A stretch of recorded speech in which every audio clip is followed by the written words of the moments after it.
welcome back to another episode of Broadway Time at Carmine's. Today I'm here with Jessica Vosk, who's currently starring in Hell's Kitchen on Broadway. So let's start this episode of Broadway Time at Carmine's. Hey you guys, today I am here with Jessica Vosk. We're here for another episode of Broadway Time at Carmine's. Jessica, how are you? I'm so good. I'm ready. I love Italian food. Yeah, I mean, because you are half Italian, right? I'm Italian. Yeah, I'm from New Jersey. I'm a Jersey Italian. I come from a family where if I ever introduce anybody to my family, I like to let them know that, you know, once we're sitting at the table, you'll hear nothing but talking and nobody listens to each other. So this feels like home. I'm glad you feel like home. You guys, first I have to start off. Jessica, you know how much I love you. I mean, my first Elphaba in Wicked, dare I say one of my favorite Broadway vocalists. Thank you. Thank you. I think it's funny, we're right across the street. Yes. From your current home. Yes. Hell's Kitchen. Hell's Kitchen, baby. Yeah, there's nothing like it. Let's talk about it. What has it been like joining the cast of Hell's Kitchen? It's amazing. You know, it was a whirlwind. I joined at a really crazy time, which what we like to refer to as the holiday schedule on Broadway. Now, was that the best choice of mine? Probably not. Yeah. But it's been amazing. The thing about Hell's Kitchen that I love most is the cast is so welcoming. The cast all love each other. Everybody's there to support you, no matter what happens. So it's just been a support system. Alicia has been there and around for most of my rehearsal process, which was fast and furious because it always is when it comes to Broadway shows. Yeah.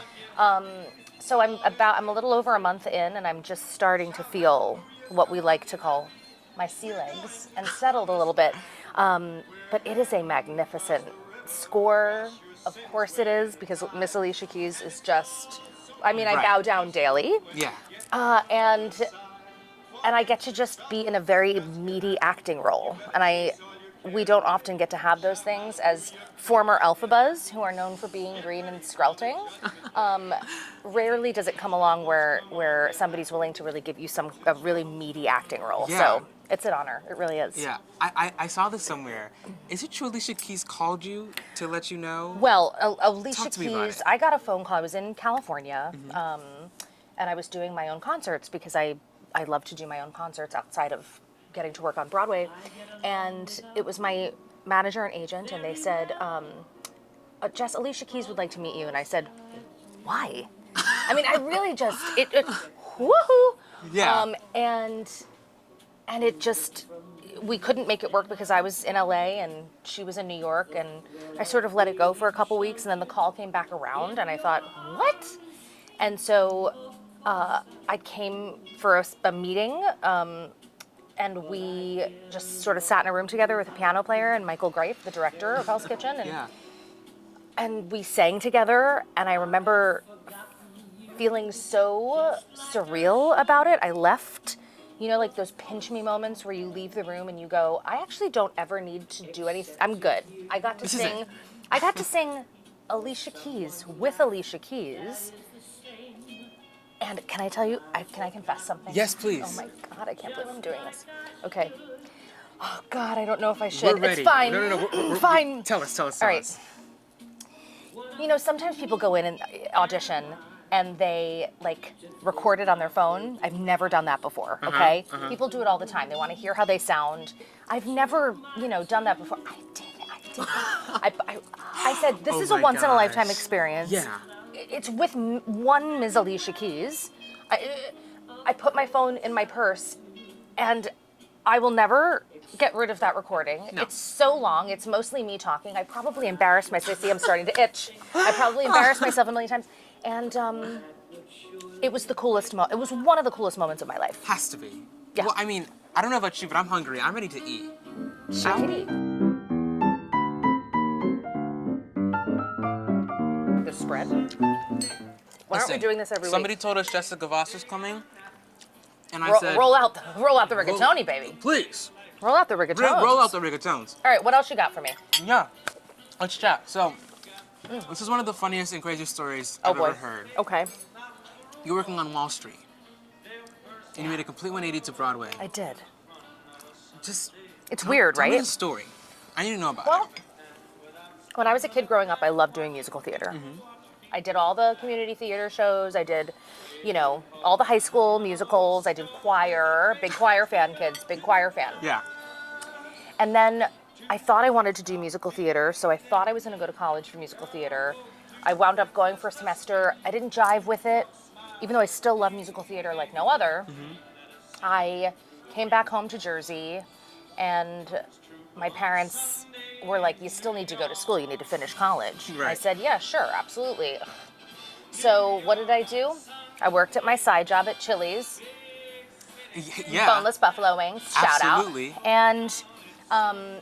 And I went and finished up school at Montclair State University in Jersey. In an investor relations communications major.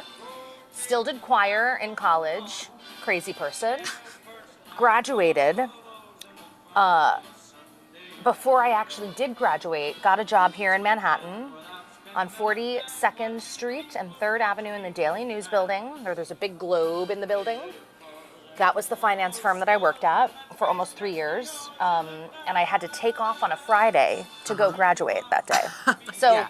it was wild. I dove headfirst into something that I didn't know a ton about. I got a book, Dictionary of Investment Terms, which I still have to remind myself of where I came from. Yeah.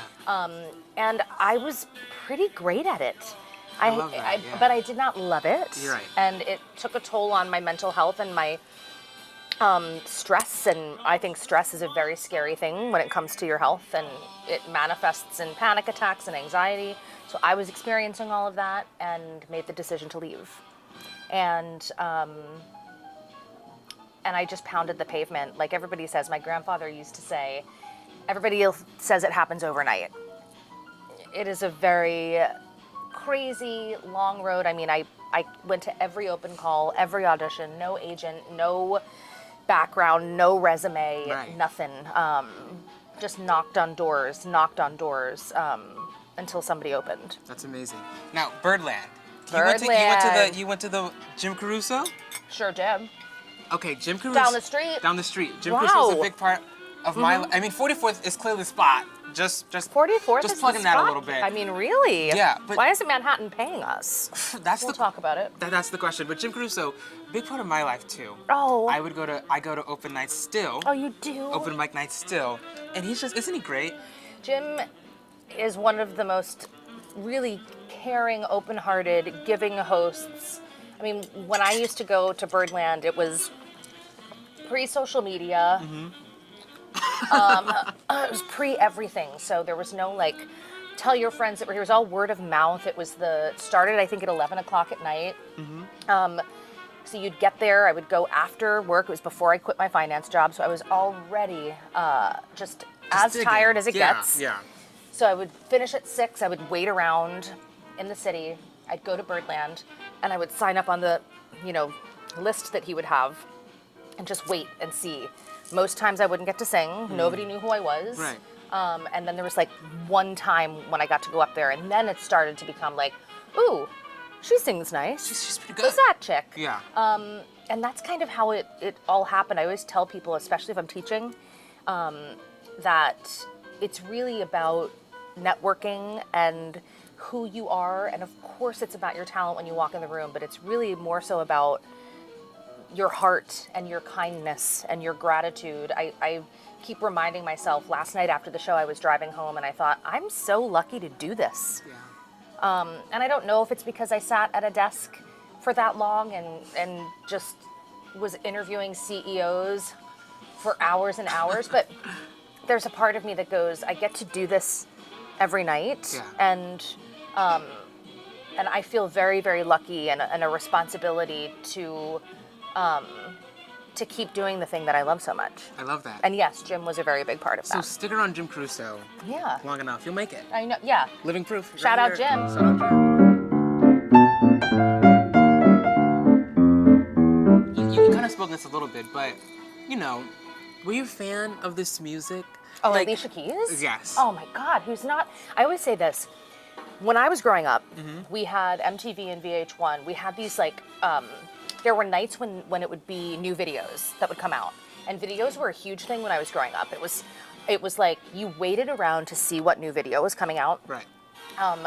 like me, I would wait around. I'm sorry, this might be unpopular. Hanson. Was a big fan of Hanson. Bop.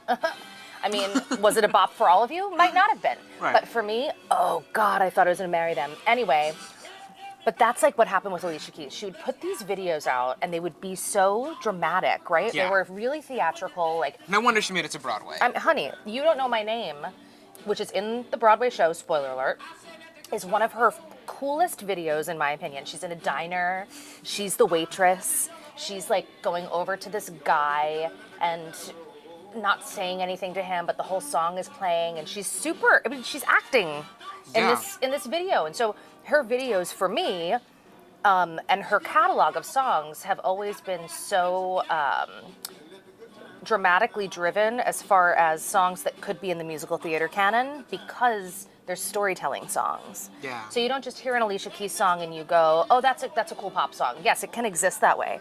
But when you come to the show, you realize that, story. oh, there's a story here. I get to sing No One with my daughter. And by the end of the show, everybody is in tears because of the journey that we've taken. And then you get to this song, which is, again, one of Alicia Keys' most gorgeous songs.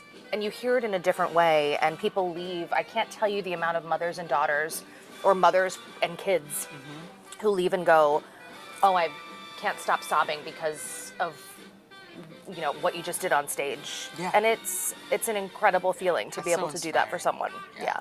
And it's Alicia's music. I'm telling you, like, everything about the show works beautifully together. But I did say to Alicia at the meeting that we had, I said, did you always know that you were going to write theater? Like, was this in your brain when you were writing these songs? Because they're so theatrical. And she Yeah. actually said, no. No, it was just, this is just how it happened and the way it happened. So the universe is an amazing thing. It sure I is. think. I think so too. I have to agree with you on that. I gotta tell you something. This sausage, delicious. It's really I good. mean, all of it. This is my first time ordering sausage, Jessica. Really? Well, I'm a chicken parmesan guy. I hear you. I understand it. And so I get it every time. It's kind of a problem. It's not. Me and my chicken parm and Frankie Blue Eyes. Listen, you have, as I said, Right. you know, when we sat down, I almost tasted a Frankie Blue Eyes until I figured out the sugar content. But as I said to Joel, this is for a fast metabolism. Yeah. You It know? just goes. It goes right through. It's just, you know, and I love that for you. Thank you. Hate Thank it you. for me. Love it for him. And chicken parm, you could eat it all day, every day. I sure You're could. still gonna be fine. That dairy's not going to do anything. But dairy's not gonna do anything to you. Her over here singing "Fallen" on stage. With Brandon Victor Dixon. Oh, come Oh on. my God. Who wouldn't fall in love with that dude on stage every day? I'm telling you, Isn't he how great? lucky. Oh. He's from Maryland like me. I'm from the DMV area. Oh. DC, Maryland, Virginia. And when I met him for like the Tony season, I was like, you don't know this, but you're my Maryland brother. He's great. He's See, wonderful. you know, something also, fun fact, I don't think a lot of people know this at all. Yeah? I met Brandon when I was 16 or 17. Now, I'm almost 42. Anyway. Y'all see that cough? Yeah.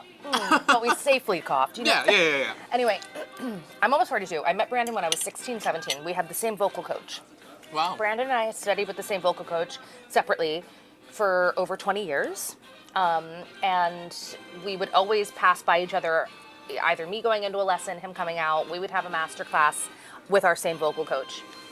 And it's interesting, I went into the show in December, and our vocal coach, this is the first time that Brandon and I have ever sung together. Wow. And we are both in the same show, starring together on Broadway. And our vocal coach was so incredibly proud. And a couple of weeks into my run, he passed away. He was a bit older. And Brandon and I got to call him together. And it just sort of, again, back to the universe is sort of like right place, right time, you know where you're meant to be.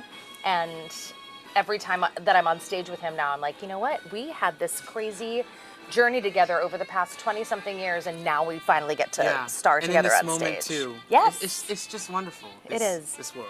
Right? Yeah, it is. So growing up in New Jersey, you're a Jersey girl. Jersey girl, Jersey from Jersey. Jersey from Jersey. Honestly, it's a great hashtag, isn't it? It really is. So when I was 3, Uh-huh. my dad would sing with me in the living room, and everything under the sun. And he taught me what harmony was, and I got really into singing. I mean, so much so that my entire life, and my parents loved Broadway, both of them. The first show that I was taken to was The Secret Garden, starring the one and only Rebecca Luker. Yeah. I fell in love. I then saw Les Mis, I saw Phantom. I can't tell you the countless shows that I saw, but I became obsessed. And I would buy all the cast albums on cassette. Kids. Look it up. And then they turned into CDs, but at first they were cassettes. So Right. what I would do is I would sit in my room in New Jersey, in the woods of New Jersey, and I would make my pretend barricade of pillows, and I would be Eponine. Absolutely. And my pillow would be Marius, and I would sing Little Fall of Rain, and I would do that with Phantom, and I would do that with Chicago, and I would do that with insert cast album here, Thoroughly Modern Millie. I mean, you name it, I acted it out in my bedroom. Yeah. And I just became obsessed with music. I think there's something incredible about what music does to the brain, and I didn't realize it when I was a kid, but when I hear music, or when I'm sitting in a symphonic hall, or if I'm at a Broadway show and I hear music, my body, there's some kind of different, you probably understand what I'm talking about. When I saw Ragtime, when I listened to Ragtime for the first time, something came, it literally was like, it's physical, right? Feeling. My mom was like, "Are you okay? We see shows every night." I'm like, "No, this is different." Yeah. Yeah. You physicalize. I say there's something that we're so lucky to have is the fact that we can feel music in a different way than, somebody listening to it in their AirPods or in the car or down the street. I mean, something physically happens when you hear a piece of music and you're an artist. And I think that's incredible. So that happened to me a lot when I was a kid. Yeah. And I knew I loved to sing, and so I asked my parents for vocal lessons, and I was classically trained first, which I am so grateful for now. And I just kept going. And I always say to people, because there were moments when I stopped, i.e. finance, but to go after what you love, because we only have this one life. Yeah. You're the only person on the planet who can do what you do. We're so lucky to have peers who do this as well, and people to look up to, like Rebecca Luker. I listened to her growing up, and then I got to do a show with her. And, when you put yourself out there, even though it can be uncomfortable and scary to go audition and meet people and go to open mic nights like you do, still, it's worth it. It sure is. It's worth it. It might be exhausting, but it's worth it. And so as a kid, it just was my dream.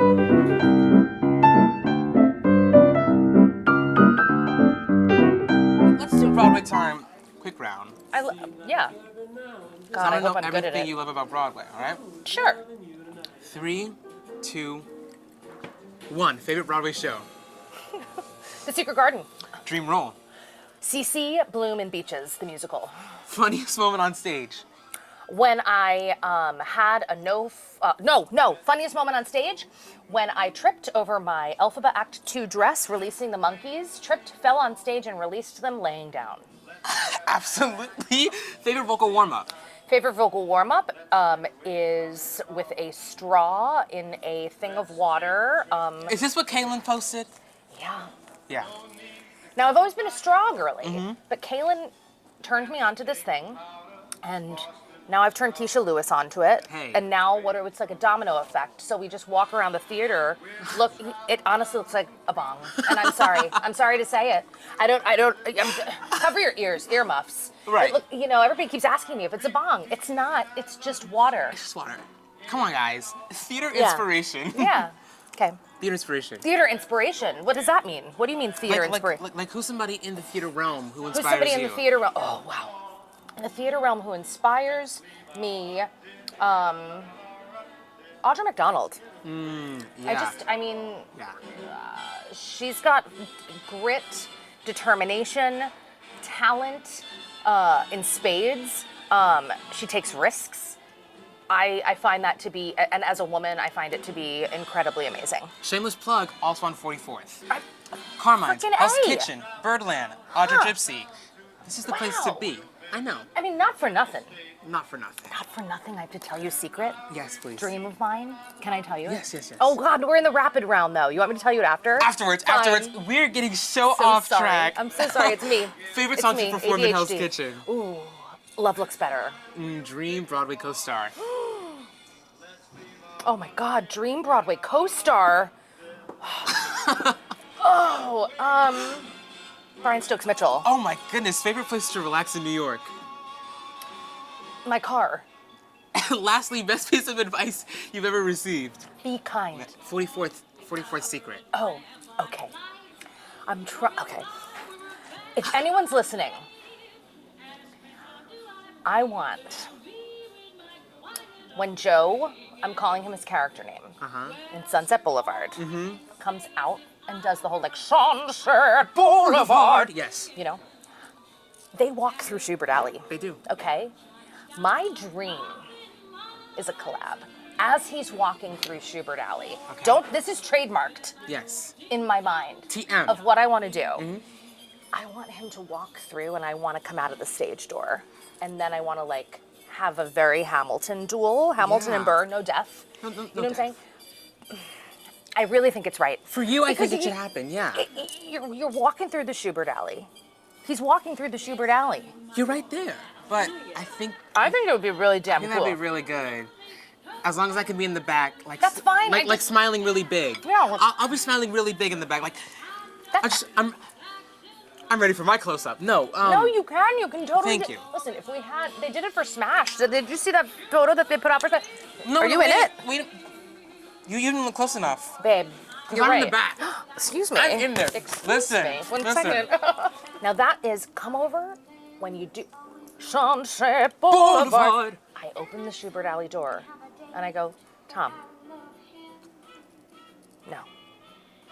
New York, concrete jungle where dreams are made up. See? You see? And then Sunset Boulevard, New York. All I'm saying is there's something there. There's something there, and I'm going to make it happen before my tenure is over at Hell's Kitchen. Jessica, this has been the best interview ever. You're just the best. You guys have to go see her in Hell's Kitchen on 44th Street. You guys have to come to Carmine's on 44th Street. Thank you so much for joining me and Jessica for another episode of Broadway Time at Carmine's. Eh.